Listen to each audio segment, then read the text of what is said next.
नमस्कार साथियों।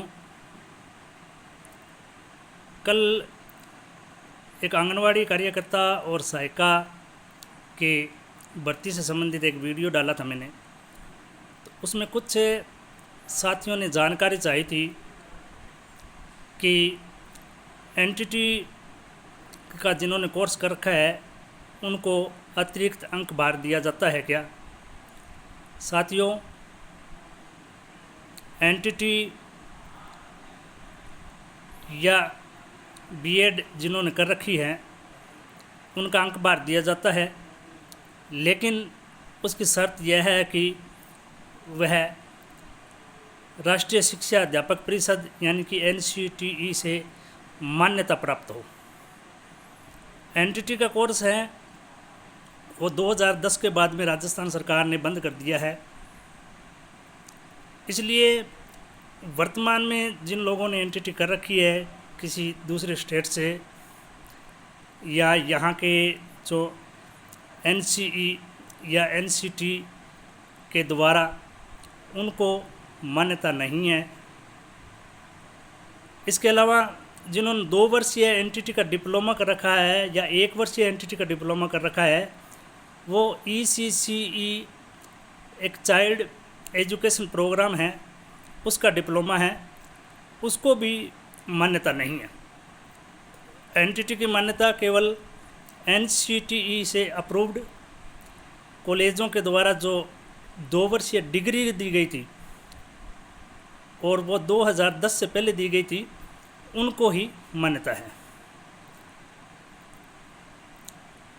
कुछ संस्थान हैं या सेंटर हैं या एजेंट हैं, आपको गुमराह करके या झूठा वादा करके ये डिग्री या डिप्लोमा दे रहे हैं, तो वो मान्यता नहीं है। इसलिए ऐसे झूठे और ठग जो एजेंट हैं उनसे बचें, अपना पैसा और समय बर्बाद ना करें। इसके अलावा कुछ साथियों ने जानकारी मांगी थी कि अविवाहित महिलाएं या जो शादीशुदा महिलाएं हैं वो पीयर पक्ष से आवेदन कर सकती है क्या। नहीं साथियों, अविवाहित महिला इस भर्ती के लिए आवेदन नहीं कर सकती है। केवल विवाहित महिलाएं, और वो भी शहरी क्षेत्र में उसी वार्ड की निवासी हो और ग्रामीण क्षेत्र में उसी पंचायत की निवासी हो, वही आवेदन कर सकती है। इसके अलावा जो महिला विधवा, परित्यक्ता अथवा तलाकशुदा है, वह ससुराल में रह रही है या मायके में रह रही है, दोनों जगह अपना आवेदन कर सकती है।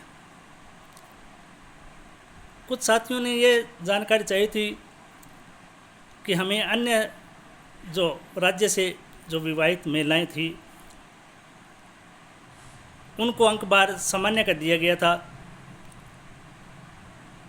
वो जानकारी यह है कि अगर किसी विवाहिता का राजस्थान सरकार द्वारा जाति प्रमाण पत्र जारी किया गया है तो उनको उस वर्ग का अंक भार का लाभ दिया जाता है, चाहे वह SC/ST की हो, चाहे वह OBC या किसी भी वर्ग की महिला हो।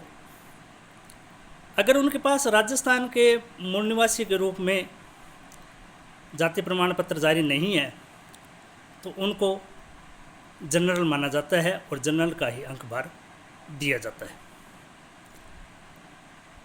कुछ साथियों ने यह जानकारी चाहिए थी कि इसकी कोई शैक्षणिक योग्यता संबंधित छूट भी दी जाती है क्या। तो जो निर्धारित योग्यता की छूट है वो कुछ क्षेत्रों में दी जाती है, वो भी तब जब वहाँ पर उस शैक्षिक स्तर की महिला आवेदन न कर पाई हो। इसके अलावा जो महिलाएं आवेदन करती हैं वो विशेष तौर से यह ध्यान रखें कि राजस्थान के अंदर जो आवेदन मांगे जाते हैं तो उसका पहले से राजस्थान के मूल निवासी हो, उसका आधार, जन आधार, राशन कार्ड और समस्त शैक्षणिक योग्यता के कागजात हैं वो पूर्ण होने चाहिए। अलग से विशेष योग्यता के जो नंबर दिए जाते हैं तो वो NFSA, RSCIT या B.Ed या किसी भी 2 वर्षीय डिग्री, शैक्षणिक योग्यता की विशेष डिग्री हो तो दिए जाते हैं, लेकिन वह पूर्ण रूप से पात्र होने चाहिए। एक व्यक्ति ने यह भी जानना चाहा था कि हम अलग अलग क्षेत्रों में भी आवेदन कर सकते हैं क्या? तो अलग अलग आवेदन नहीं किए जा सकते। केवल जिस वर्ग या जिस क्षेत्र से विज्ञप्ति प्रकाशित की जाती है उसी वर्ग और उसी क्षेत्र में आवेदन दिए जाते हैं। अगर आवेदन पत्र की श्रेणी सामान्य रखी जाती है तो सभी जो पात्र लोग हैं वो आवेदन कर सकते हैं। अगर किसी कैटेगरी विशेष पर आरक्षित वर्ग से विज्ञप्ति प्रकाशित की जाती है तो केवल उसी आरक्षित वर्ग के व्यक्ति इस आवेदन को कर सकते हैं। बाकी अगर किसी प्रकार की जानकारी हो, अगर आप जानना चाहते हैं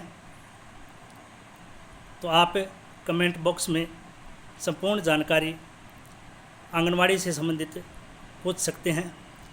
जय हिंद, धन्यवाद।